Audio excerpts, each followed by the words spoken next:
Émilie Nicolas, José Legault, Christian Dufour, bonsoir. Bonsoir. Bonsoir. Premier tour de table, Émilie, d'abord, est-ce que Paul Saint-Pierre Plamondon vous a convaincu qu'il pouvait, c'était justifié de dire au milieu culturel j'ai honte de vous, revenez dans le bon chemin et ne donnez jamais d'éloge à un ministre fédéral? Émilie. En fait, je pense que ce qu'on est en train de vivre, c'est une question fondamentale sur c'est quoi le rôle d'un chef d'un parti politique, puis c'est quoi le rôle d'un aspirant chef d'État. Moi, selon ma conception des choses, un chef du Parti québécois devrait être à l'écoute de la société civile et non pas dire à la société civile comment s'exprimer.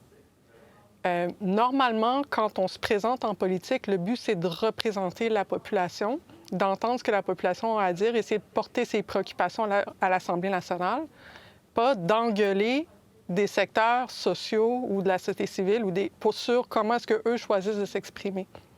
Donc, pour moi, c'est là le désaccord fondamental. C'est sur la fonction qu'il occupe pendant qu'il émet ces commentaires-là, qui est complètement différente que s'il était un membre lui-même ou un porte-parole de seulement Paul Saint-Pierre Plamondon en tant que personne. Ça serait complètement différent de la fonction qu'il est en train d'occuper, qui est de faire l'inverse, à mon sens, de ce qu'un élu devrait faire, c'est-à-dire porter la parole de la population à l'Assemblée nationale et non pas dire à la population comment s'exprimer. Et je pense que si on ramène le débat là-dessus, on peut comprendre aussi pourquoi ça a dérangé le milieu culturel de se faire dire par un chef de parti politique comment écrire ses communiqués de presse. Et je pense que si on ramène la question là-dessus, on évite d'en s'embarquer dans la défense du français, puis le fédéral, le provincial, la souveraineté. C'est un enjeu de fond sur c'est quoi le rôle des élus dans une société qui, je pense, qui est soulevé par la déclaration que je trouve problématique de Paul Saint-Pierre Plamondon. Oui, la honte et la vacuité intellectuelle, dit-il. Juste une précision pour les gens, là.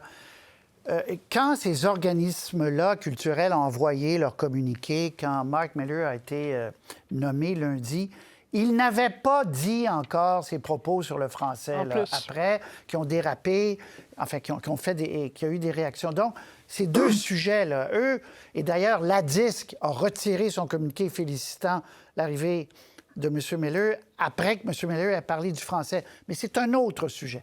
La DIS, ça, c'était lundi, ils saluaient. Après, ils l'ont enlevé disant il n'a pas été fin sur le français. Mais M. Saint-Pierre Plamondon, lui, en a sur les mots utilisés dans les communiqués trop gentils, trop de bienvenue. José Legault. Moi, ce qui me frappe dans tout ça, c'est le manque, je dirais, de M. Plamondon de finesse envers un milieu dont il va avoir vraiment besoin en chemin vers un référendum s'il remporte le pouvoir l'année prochaine. Je parle du milieu culturel, du milieu des artistes qui ont été très échaudés depuis le dernier référendum par le Parti québécois de Lucien Bouchard avec son déficit zéro, son virage à droite et tout ça. Donc, là, ils sont en train de revenir. Il y a des gens qui sont en train de revenir à l'option souverainiste. L'attente du Parti québécois, elle est déjà assez large. On parlera du sondage tout à l'heure. Quand même, les chiffres sont très bons. Mais pour l'option souverainiste, en vue d'un prochain référendum, s'il y en a un, c'est très important d'élargir l'attente. Et encore une fois, M. Parizeau le disait toujours, les artistes, c'est très important pour le mouvement souverainiste. Et là, vous savez, d'invectiver ceux qui les représentent, parce qu'ils représentent les intérêts de leurs membres. Et en représentant les intérêts de leurs membres, ils représentent les intérêts de la culture québécoise aussi. Et ils doivent transiger avec le ministre de la Culture au fédéral et au Québec, le ministre du jour, quel qu'il soit. Sinon, ils ne pourront pas défendre de manière adéquate les intérêts de leurs membres, dont la plupart ne vivent pas très grassement, doit-on le rappeler. Donc, sur le plan politique, je dirais que de se faire plus accueillant, ce serait peut-être plus productif. Christian. Je pense que vous avez bien fait de préciser que les communiqués qui pouvaient être très élogieux avaient été émis avant la fameuse déclaration très controversée de M. Miller. Je trouve que M. Plamondon, il a le droit de dire ce qu'il pense, mais je trouve qu'il se trompe de cible. Je trouve qu'il aurait dû focaliser sur la nomination de M. Miller, qui est une très très mauvaise nomination à tous les niveaux. Et c'est un message, en fait, que Marc Carney envoie au Québec qui est très déprimant. Je veux dire, dans la joute politique actuelle, l'Alberta a gagné, l'Alberta s'est tenu debout, le Québec s'est couché, le Québec écope. Le Québec écope de Marc Miller. Lorsqu'il y a eu le dossier de l'immigration il y a 2-3 ans, Marc Miller, en fait, à l'époque, on était dans le délire de l'immigration, du chemin Roxham. Puis il y avait des Québécois qui protestaient. Il était extrêmement méprisant, condescendant à l'égard de toute manifestation nationaliste québécoise. C'est quelqu'un qui est allergique à tout nationalisme québécois, qui est un trudeauiste jusqu'aux oreilles. Marc Carney, en fait, c'est très intéressant de le suivre parce qu'il évolue dans le domaine économique, dans le domaine énergétique. Il prend des risques, il va ailleurs et je trouve que même si c'est risqué, il fait bien. À l'égard de l'identité et du Québec, c'est du trudeauisme total. Donc, M. Plamondon, je trouve, bon, il a le droit, en fait, de faire ses critiques contre le régime fédéral. Bon, c'est sa tasse de thé. Mais je trouve qu'il se trompe de cible. Parce que la cible, c'est Marc Miller. C'est une nomination qui me semble objectivement aberrante. Parce que, encore une fois, c'est son écrit qui a été encore plus loin que ses mots hier soir. La vacuité intellectuelle et l'aplaventrise d'une part substantielle du milieu culturel québécois sont franchement gênants. Très loin. Il est allé très loin. Il s'est attaqué à la mauvaise cible, c'est clair. OK. Très bien. Alors, on verra la suite de ça. Vous parliez du sondage. Parlons-en du sondage j'allais dire embellie, c'est pas une embellie, c'est le PQ qui remonte encore plus haut, 7 points de plus avec cette crise au Parti libéral qui chute de 6 points et la CAQ qui n'arrive pas à capitaliser sur les malheurs des libéraux, les conservateurs qui font du surplace, puis même chose pour Québec solidaire. José Legault, tour de table. Pour le PQ, là, encore une fois, ça se solidifie encore plus, donc. Oui, le Parti québécois est à 48 % chez les francophones. Hein? C'est quand même énorme. Avec la crise au Parti libéral du Québec, maintenant, il est de retour à 10 % chez les francophones. C'est catastrophique. En 2 semaines seulement, là, doit-on le rappeler, ça fait seulement 2 semaines que la crise interne au PLQ dure, mais elle fait très mal pour toutes les raisons que l'on sait. Bon, surtout l'image aussi de M. Rodriguez qu'il projette d'un chef qui n'a pas nécessairement un leadership très, très fort, mais en même temps, hein, tout le monde est pris avec une crise dont on comprend absolument rien. Hein? On ne sait pas du tout ce qui se passe dans cette crise-là. C'est assez mystérieux. Donc, oui, pour le Parti québécois, c'est excellent. Pour M. Legault, évidemment, bien là, écoutez, quoi qu'il arrive, on le sait, la messe est dite pour M. Legault, la messe est dite pour la coalition Avenir Québec. Et on le voit très bien dans le sondage que le taux d'insatisfaction est encore extrêmement élevé, presque 70 %. Pas seulement envers M. Legault, mais la CAQ aussi. Alors, tout le monde s'attend à ce que, pendant la période des fêtes, M. Legault réfléchisse à son avenir. Oui, bien, avant de vous passer la parole, Émilie, Christian, puisque vous en parlez, José, écoutons M. Legault qui, ce matin, à cette question, le sondage montre que ça paraît, le jello paraît pris, là. On voit mal comment vous pourriez remonter. Regardez ce qu'il dit. Ah, on n'a pas là. Bon, bien, il n'y a pas de souci. Donc, continuons. Émilie, sur cette poussée, encore une fois, du Parti québécois, puis les gens vont dire, c'est quand même bizarre que des libéraux passent directement au Parti québécois, mais le Parti québécois est devenu... pardonnez-moi, Émilie, on a l'extrait de M. Legault, on l'écoute. Je vais continuer de me battre, entre autres, pour 2 choses. Un, pour l'économie du Québec. Ça, c'est pas le PQ qui va s'occuper de ça. Puis pour inverser le déclin du français à Montréal. Puis ça, c'est pas le Parti libéral qui va faire ça. Donc, il disait, pour l'économie, pour le français, nous sommes les seuls encore les mieux placés. Mais Émilie, manifestement, ça ne produit pas d'effet. Non, puis aussi, c'est parce que c'est le PQ lui-même qui commence à sonner plus comme la CAQ qui ont recruté avec Alex Boissonneau, quelqu'un qui s'identifie au centre-droit, qui reprend d'ailleurs certains des arguments de François Legault contre les syndicats, ce qu'on n'est pas habitué du tout historiquement d'entendre du Parti québécois. Donc c'est un peu des vases communicants à ce niveau-là. Donc, en fait, les trois partis se chicanent au niveau du centre-droit. C'est ailleurs qu'on dirait qu'on ne sait pas trop exactement c'est quoi l'œuvre politique, là. Je reste convaincue en regardant ces chiffres-là, par contre, que c'est au niveau des intentions des gens qui veulent voter, sauf que c'est tellement démobilisant ce qui se passe au Parti libéral et pas particulièrement mobilisant ce qui se passe non plus ailleurs, que s'il y avait des élections demain matin, ma principale préoccupation, ça serait la participation des gens, puis la capacité des gens à se sentir inspirés par quelque chose, plutôt que de voter par dépit d'autres choses. Donc là, je pense que d'ici l'an prochain, d'ici à l'automne prochain, il risque de se passer beaucoup de choses, notamment parce qu'il y a tellement de mouvements à l'Assemblée nationale au niveau de projets de loi qui sont très, très polarisants, très, très divisifs. Des manifestations, etc., des mouvements sociaux qui s'en viennent. Ça risque de bouger beaucoup d'ici là, parce qu'en ce moment, ce qui gagne, là, c'est vraiment la chaise vide. Christian, sur qu'est-ce que ça vous inspire, ces chiffres-là? Le PQ qui est pas très loin du pouvoir, et là, si ces chiffres-là se confirment, on est même en territoire majoritaire. Oui, il y a encore beaucoup de mois à venir, mais quand même. Ben, c'est pas complètement étonnant parce qu'on a assisté vraiment depuis 2 semaines à une catastrophe pour le Parti libéral puis M. Rodriguez.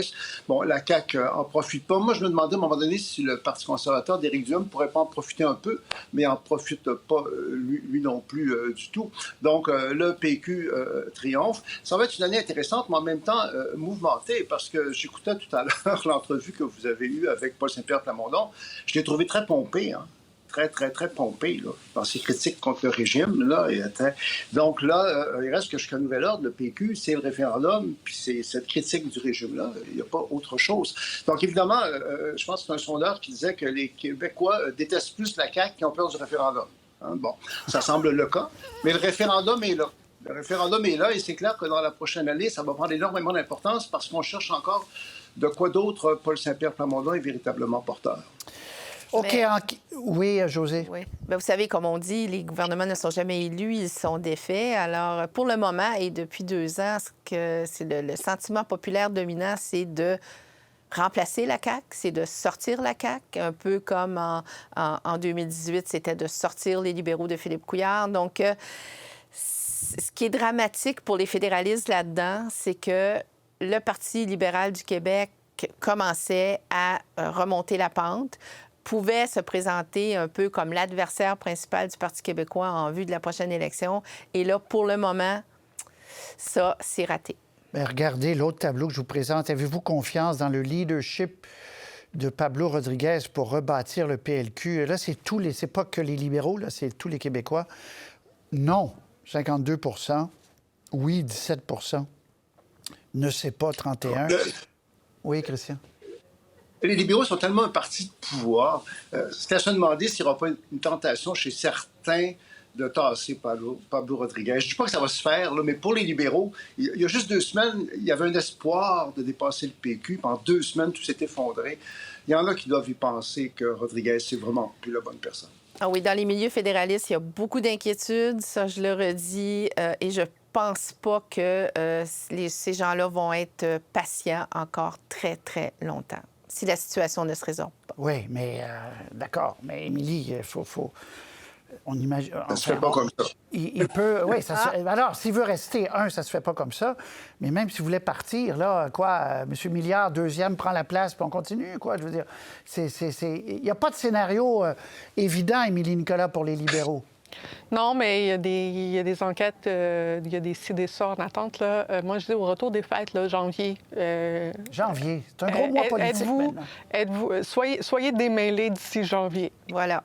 Prenez le temps des fêtes pour vous démêler. Voilà. Mais d'ici à janvier, là, il faut avoir démêlé ces affaires.